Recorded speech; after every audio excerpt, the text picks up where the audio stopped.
Bonjour, moi c'est Mathias.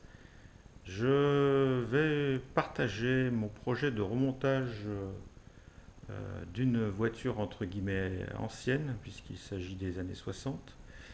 Je fais ça pour garder une trace de ce que je fais, parce que je l'ai déjà fait et je me souviens plus déjà exactement de ce que j'ai fait.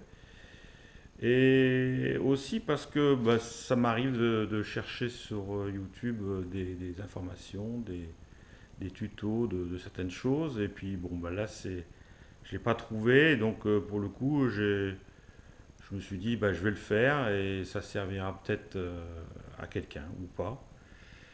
Euh, je vais commencer par vous présenter la voiture de façon générale et puis ensuite vous, vous présenter les éléments que j'ai à ma disposition. Euh, Ensuite, bah, je pense que je ferai une vidéo par élément remonté. Par exemple, train arrière, demi-train avant, moteur intérieur, etc., etc. Pour finir par eh ben, la peinture extérieure et ben, le roulage, évidemment.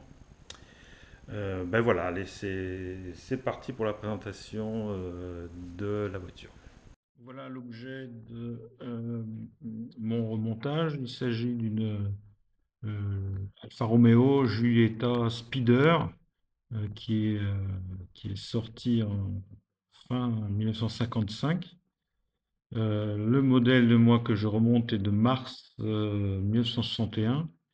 Et il s'agit d'une série 2 comme on le voit sur l'écran. On reconnaît vite une série 2 parce qu'elle a des vitres de costode sur la portière qui permettent de mieux guider en fait la fenêtre de la portière. Et la série 3 sera la dernière série. En fait, elle changera de nom. Elle s'appellera Julia Spider. Elle aura un moteur plus important puisqu'il s'agira d'un 1600 cm3 alors que là c'est un 1300. Et alors, pour rentrer le moteur, ils rajouteront sur le capot une petite ouïe qui permettra de le faire monter un peu plus haut. Donc celle-ci, là, ce modèle que vous voyez, ainsi que le mien, c'est un 1300 cm3 de 65 chevaux avec un carburateur double corps Solex. Il existera une version Veloce avec deux carbus Weber. Enfin, tout ça, vous pouvez trouver ça dans la bibliographie. Euh, Mon projet, il est la même couleur, c'est-à-dire c'est un bleu céleste AR 301. C'est une voiture qui est dessinée et carrossée par Pininfarina.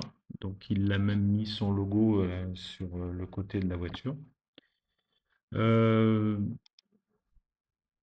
voilà, voilà de face. Ça fait que moins de 900 kilos. Même si ça fait que 65 chevaux, ben, on peut bien se balader avec ça. C'est une caisse autoporteuse. Là, ici, on voit le trois quarts arrière. Elle a des petits catadiopes de feu sous les feux arrière. C'est aussi signe d'une série 2. La série 3, elle aura un feu qui englobera le catadiope arrière. Il y a beaucoup de chrome, les jantes sont en tôle. Euh, donc l'arrière un peu plus visible comme ça. C'est encore l'époque des ailes un petit peu, pas complètement pointues, mais dominantes. Euh, le moteur, donc c'est le célèbre double arbre à câble en tête d'Alfa Romeo. Donc le mien, c'est un 1300 comme je vous disais. Alors celui-ci ne doit pas être conforme parce que je vois les bouchons de fonderie là qui sont sur les premiers moteurs, ils sont pas comme ça. C'est des plaques. Donc celui-là, il peut être pas, il a été peut-être remplacé. Donc on devine derrière le carburateur Solex. Après, au niveau de l'intérieur, c'est c'est trois gros compteurs derrière le volant. Mon volant n'est pas comme ça. Moi, c'est un volant à trois branches. Enfin, c'est pas grave. Il y a trois gros compteurs. Le contour au milieu, un peu à la manière des Porsche. D'ailleurs, le contacteur est aussi à gauche du volant, un peu comme les Porsche. Porsche aujourd'hui, enfin. À l'époque, en 1955, les Porsche, c'était pas grand-chose, hein.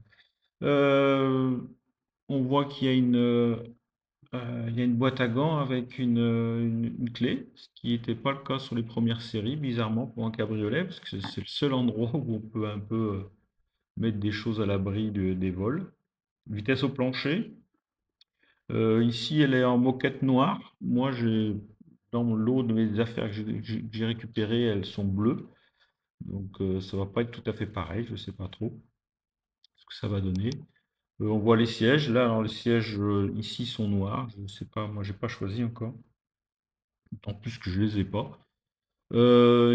Dossier rabattable parce que derrière les dossiers, il y a la roue de secours qui est pas plus mal parce que ça laisse beaucoup de place dans la malle arrière. Oui, bon, je vous ai présenté la voiture telle qu'elle devrait être à la fin. Maintenant, je vais vous présenter les pièces que j'ai. Il s'agit donc d'une caisse Alfa Romeo Giulietta Speeder de 1961. Donc la caisse a été intégralement démontée pour être revue à tous les points de vue au niveau carrosserie. Donc elle est vraiment quasiment nue. Je vous dirai ensuite qu'est-ce qui a été remonté, mais tout a été revu et tout a été traité. Les pièces corrodées ont été découpées, changées, refabriquées si nécessaire, si on ne les trouve pas. Par exemple, la tôle du fond du coffre. Elle était très abîmée. Ici va normalement la batterie, donc on voit que c'est nickel. Et la caisse, les bas de caisse, je vais vous montrer. Ça c'est l'arrière, la roue arrière qui est neuve. Les bas de caisse ont été changés. Alors on voit ici des nervures en fait parce que ils ont été faites à la main et ça c'est les traces de la plieuse qu'on voit et je vais voir, soit je laisse comme ça parce que de toute façon c'est vraiment très bas, ça se verra pas, soit ce sera traité avec de l'enduit. Bon, on voit dessous là, des fois c'est des pièces qui ont été changées, on voit encore des traces de soudure, mais franchement c'est très très bien fait, c'est très propre. Et donc toutes les parties la carrosserie est en après, c'est-à-dire qu'il va falloir donner un dernier coup de ponçage et une peinture finale. Mais par contre, toutes les parties internes ont été traitées et peintes dans la couleur finale, ce qui fait qu'on va pouvoir, par exemple, ici remonter le moteur. Et on ne fera la peinture que de la partie extérieure de la carrosserie. Ça permettra de traiter tous les impacts qu'on pourrait lui donner, notamment lors du montage du moteur. Voici l'intérieur aussi. Là pareil, tout a été peint à l'intérieur, donc en fait il n'y a plus besoin d'y revenir ici. C'est très propre. Ce que l'on voit, c'est que le faisceau électrique a été reposé, c'est un faisceau neuf. Il y a une petite pièce ici qui a été posée, mais elle est juste posée en attendant. Je vais l'enlever. Il y a encore ici le pont, mais que je voulais sortir, il était là pour le transport. Voilà. Et ici, le code de la peinture. Donc c'est un bleu céleste, référence AR301. Voilà. Alors oui, je disais que la caisse était entièrement nue, c'est pas tout à fait vrai puisque donc je vous ai montré déjà qu'il y a le faisceau électrique Et il y a les portières. Alors que les portières, les ouvrants, peuvent être enlevés de la caisse. Mais c'est intéressant de les avoir mis. D'abord parce que la peinture a été faite donc à l'intérieur, donc on n'a plus besoin d'y revenir. Et surtout, c'était pour régler les ouvrants. Parce que ça, il faut des fois un petit peu taper dessus, tordre les choses, et il vaut mieux le faire avant que ce soit en peinture. Alors on voit qu'ici c'est parfait. Et par contre de ce côté-là, on est un peu haut. Donc il va falloir un peu régler ça. Mais on a un peu de marge. Et puis ça se trouve en mettant la vitre plus tous les équipements, ça va lui apporter du poids. Et ça va peut-être la faire descendre un petit peu. Donc je traiterai ça quand j'aurai installé tout ce qui va dedans. Voilà. Et donc l'autre porte est aussi en place. Personnellement, j'ai vu encore un petit truc qui n'a rien à faire là. C'est ici, c'est la tête d'un amortisseur. Je vais mettre mon doigt là, qui n'a rien à faire là, puisque de l'autre côté, il a bien été enlevé. Vous voyez, il n'est pas là. Donc en fait, c'est, je sais pas, je pense qu'ils ont oublié. Il a dû casser au moment où ils ont enlevé l'amortisseur et ils ont oublié de l'enlever. Bon, donc je vais l'enlever. Voilà. Voilà pour cette partie-là. Donc pour l'instant, elle est sur ma remorque, sur mon plateau. Mais je vais la mettre sur cale. Parce que la première étape, donc, c'est la remettre sur ses roues. C'est donc d'installer le pont. De faire le point sur tout ce qu'il faut pour ça. La deuxième étape, ça va être de mettre ses roues avant, donc les triangles, amortisseurs, suspension, biellette, boîtier de direction. Donc déjà une fois que j'aurai fait tout ça, je pourrai la déplacer plus facilement, et notamment pour traiter d'autres urgences. En attendant, par exemple, la réception de pièces que j'aurais commandées. Voilà.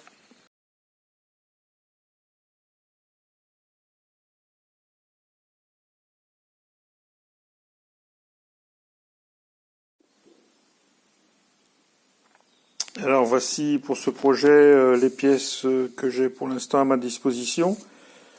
Donc je les ai un petit peu placées en fonction de là où ils vont sur le véhicule.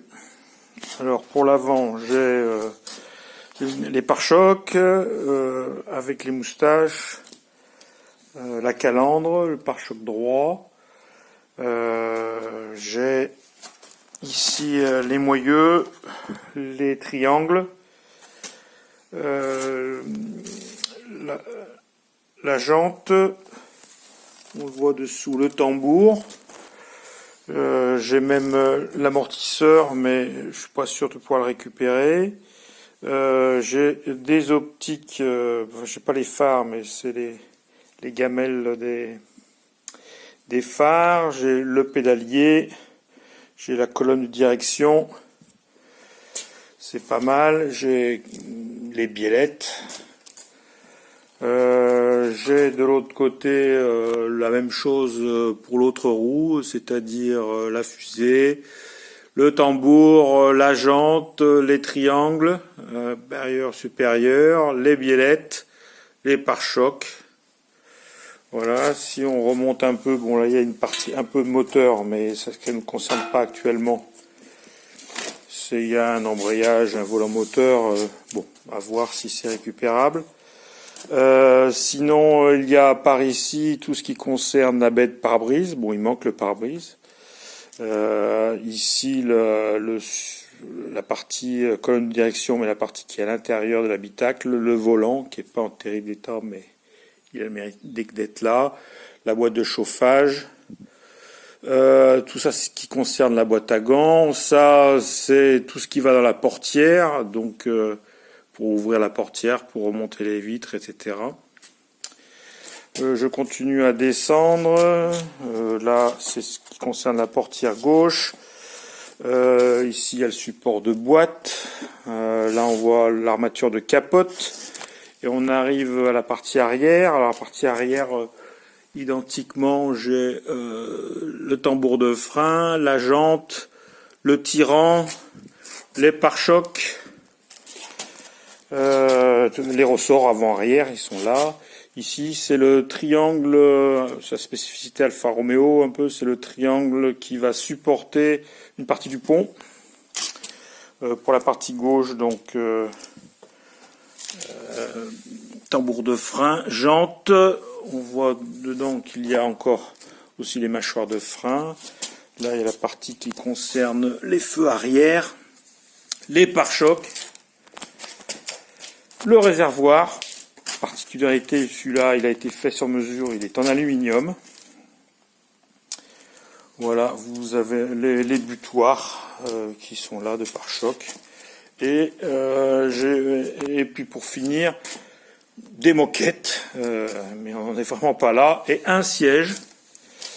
Je n'ai qu'un siège qui est à refaire entièrement. L'autre, il me manque. On voit ici l'arbre de transmission qui va se raccorder, donc sortie de boîte, sur le pont arrière.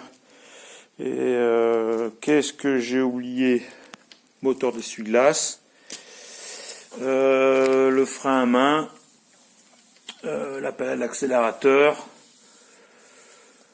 des durites de frein, à voir si c'est pas mieux de les refaire. Il y a le renvoi de direction, donc il y a un radiateur, mais je me demande si c'est le sien.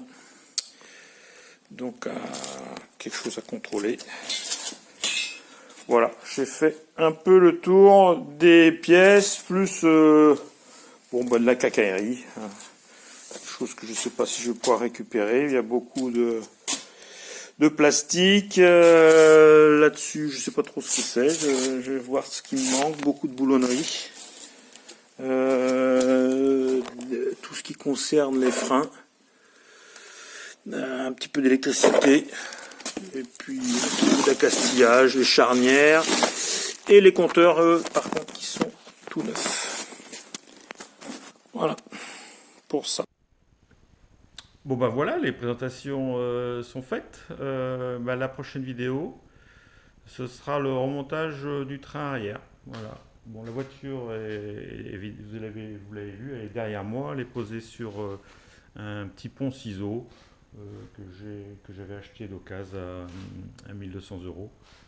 Je l'ai donc sorti de la remorque qu'on voit dans la présentation en utilisant des palans. Et je l'ai posé sur le pont ciseau et donc ça va commencer. À bientôt!